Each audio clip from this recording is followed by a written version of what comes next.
Many people are extremely familiar with the action game Devil May Cry. Since the debut installment, the series has continued to flourish, and despite fan criticism, the remake still had some positive aspects. It seemed obvious that Devil May Cry's successful strategy would withstand the evolving video game industry. The Devil May Cry fighting system is a thrill to master, requiring players to learn all the complicated combinations and perfect their timing to cope with the numerous difficult foes who would try to prevent Dante from achieving his objective. The fighting system of Devil May Cry has undoubtedly influenced other video games in different ways. So without further ado, let's jump right into the video to learn more about these games.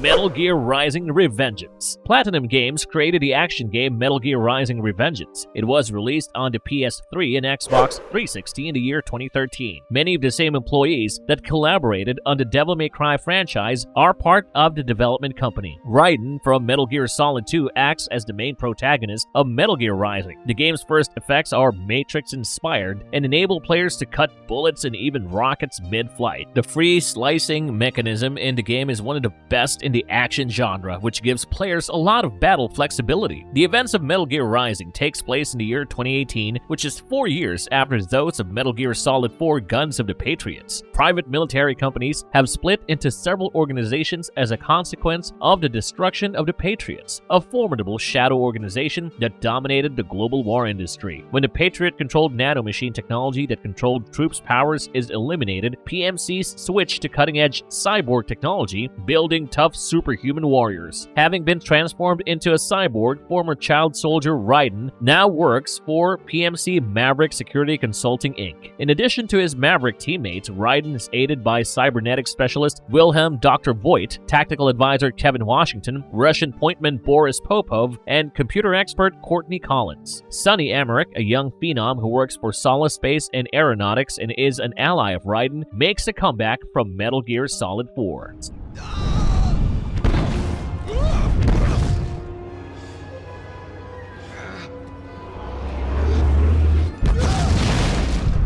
Star Wars: The Force Unleashed. The Force Unleashed's intense hack-and-slash action is one of its most outstanding features. The Devil May Cry series has long mastered this kind of gameplay. The user is reminded of Devil May Cry with the Force Unleashed's over-the-top action and ability to create combinations. In addition to the lightsaber, the player has access to 3 other weapons and the usage of Force abilities rather than firearms. However, it would be incredibly desirable to have a separate Star Wars game that focuses more on combinations and weaponry. Soon after the Galactic Empire rose to power, Imperial agents found out that Kento Marek, a Jedi who escaped the Great Purge, was on Kashyyyk. As the planet is conquered, Darth Vader comes and destroys any Wookiee resistance standing between him and the runaway Jedi. When Vader arrives at Kento's house, he easily wins in a lightsaber fight but feels the existence of someone far more powerful. Vader is about to kill the rebel Jedi, apparently thinking it is Kento's Jedi Master, but suddenly Galen, Kento's son, pulls his lightsaber from his grasp. Vader kills Kento and an Imperial squad after they attempt to have Galen put to death because he senses the youngster has a strong connection to the Force. He then covertly accepts the boy as his secret apprentice, with only a few others being aware of him.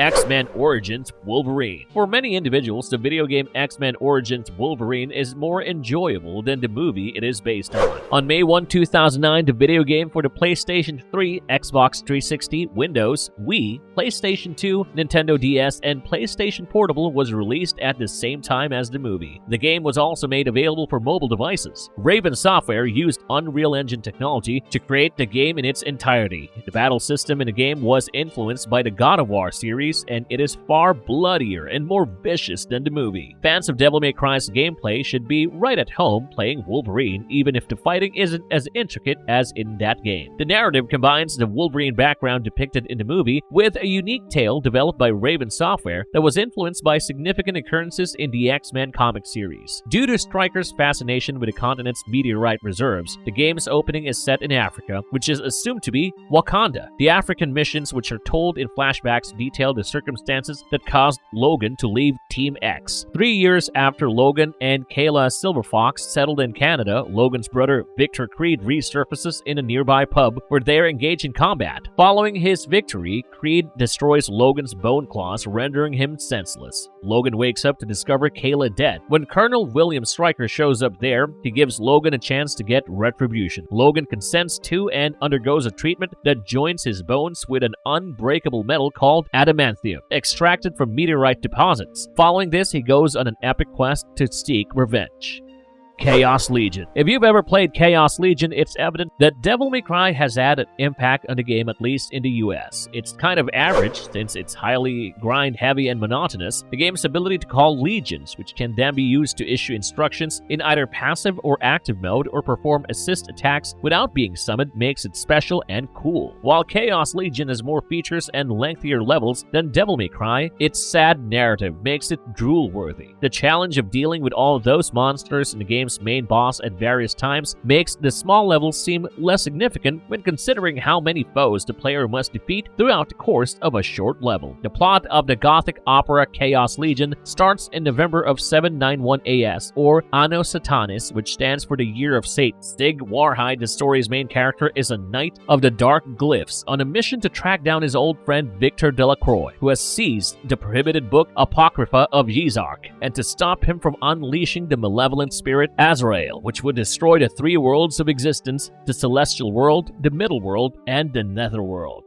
Anarchy Reigns. Anarchy Reigns is one of the best button smasher games of all time. While in Devil May Cry, the player may construct combos, in Anarchy Reigns, the player controls one of several warriors, each of whom has their own distinct moveset to destroy their opponents. As far as similarities are concerned, both Devil May Cry and Anarchy Reigns are extremely entertaining hack-and-slash action games set in dystopian futures. The fictitious metropolis of Alhambra serves as the setting for the post-apocalyptic future of the game. Previous Bureau of Public Safety agent Maximilian Caxton conducts a jailbreak 3 months after being charged with killing his wife, and his former squad, the Strike 1 unit, is sent to Alhambra to hunt and kill Max. Agent Leonard Victorian breaks away from the group to conduct a lone search in an effort to locate Max alive, since he isn't sure that his old mentor could have developed into a ferocious killer. At the same time, Max's daughter, Janie, approaches Chaser Guild member Jack Kamen and requests that he help her find her father. Although Jack hates Max for accidentally wounding his adopted daughter Stella during a rescue attempt, he reluctantly accepts.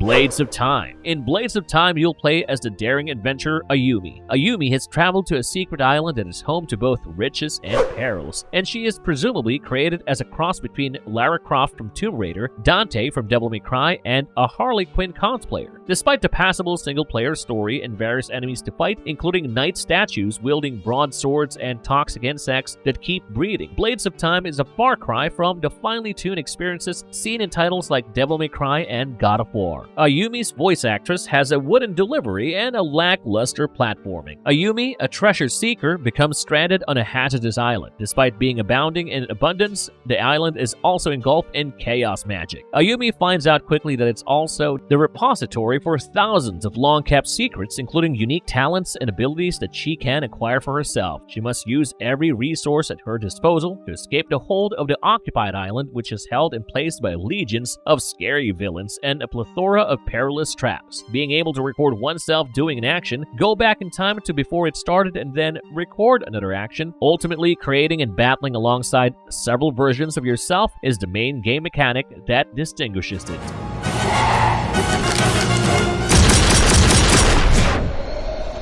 Van Helsing. Devil May Cry clearly served as an inspiration for Van Helsing. The lofty and spinning leap, the wall leaping, the way Van Helsing seems to be walking while shooting limitless lead rounds from his twin pistols, the way his drop through the air slows if he shoots, the way he only jumps over the edge of something if he jumps, the way he collects glyphs to purchase goods between stages, and the ripple effect on doors you can't get through are all examples of Van Helsing's unique gameplay. There isn't much in Van Helsing that you couldn't link back to Capcom's renowned action game, aside from the premise, which has Jackman's character traveling to Transylvania in quest of a method to stop Count Dracula and his demonic minions. To find Dracula in the country of Transylvania, one must utilize the persona Van Helsing. starting with the murder of Mr. Hyde in Paris. Although the character of Carl is entirely absent in the video game, the movies Velkan Valerius, Anna Valerius, Igor, Dracula, and his three wives characters are rather accurately portrayed. To finish the mission, Van Helsing can use a variety of weapons, some of which are comparable to those in the film. The gameplay of each weapon, with the exception of the elephant gun, is reminiscent of Capcom's Devil May Cry series. The quantity of enhanced ammunition available is shown by an ammo bar. There is no limit on regular ammo, and using regular ammo lengthens the life of enhanced ammo. Dantes Inferno. Devil May Cry's influence from Dante Alighieri's Divine Comedy was made clear by Capcom during the game's early stages of development. Another hack-and-slash action-adventure video game with the same literary basis was EA's Dantes Inferno, which was published in 2010. The opening hymn of the poem Inferno is the foundation for the whole game's narrative. The game's infernal level design is just as stunning as anything from Capcom's series, even if the fighting isn't as swift or sophisticated as that of the Devil May Cry series, but it is just as intense. The narrative centers on Dante, a Third Crusade Templar warrior who has perpetrated several crimes. Dante is given a task of protecting a group of hostages so that King Richard I might buy the true cross from Saladin. Dante is told to grab the sacred artifact after ruthlessly slaughtering them. After being stabbed in the back by an assailant during the attack, Dante sees the Grim Reaper, who, despite having been assured by a bishop that his crimes would be forgiven, arrives and condemns Dante for his sins. In his will to succeed, Dante overcomes the Grim Reaper while wielding his sight. In order to symbolize every sin he has ever committed, Dante leaves the crusade while also stitching a crimson Holy Cross-shaped tapestry onto his body. When he returns to Florence, he learns that his father Alighiero and his lover Beatrice Portinari had been tortured and killed. Before a shady version of Lucifer pulls Beatrice into the depths of evil, Beatrice's spirit comes before Dante and informs him that she knew he would pursue her. After arriving at a church, Dante blesses the Holy Cross that Beatrice handed him as a gift when they made their vows to remain faithful to one another, to guard him against the dangers that lie ahead. By accomplishing this, Dante is able to travel to the gates of hell through an opening in the ground. Spawn Armageddon. One of the most underrated superheroes of all time is, without a doubt, Spawn. The fact that the persona hasn't really had a successful excursion on any entertainment platform that may have helped to make him more well-known on mainstream channels is one factor contributing to this situation. Spawn Armageddon attempted to bring this superhero some much-needed attention by emulating the success of Devil May Cry. Spawn Armageddon, on the other hand, fails to do this fighting system justice and ultimately turns out to be a really tedious and unappealing game to play. Spawn appears at the beginning of the game on a dilapidated rooftop over the abandoned chapel in Des Plaines, Illinois. Then he has flashbacks from his past, particularly about the time Jason Ween betrayed him. An abrupt green flash of light rips through the city, heralding the start of Armageddon, the demon and angelic fight. After being knocked from the rooftop, Spawn goes outside to respond to the call and perhaps exact some form of retribution. This game's gameplay is centered on quick and stylish fighting that rewards players with high-level breakable goods, souls, technique points, comic book covers, time, and ranks. The Agony Axe, Spawn's primary weapon, can slay any demon. He also carries his signature chains, which strike quickly and accurately.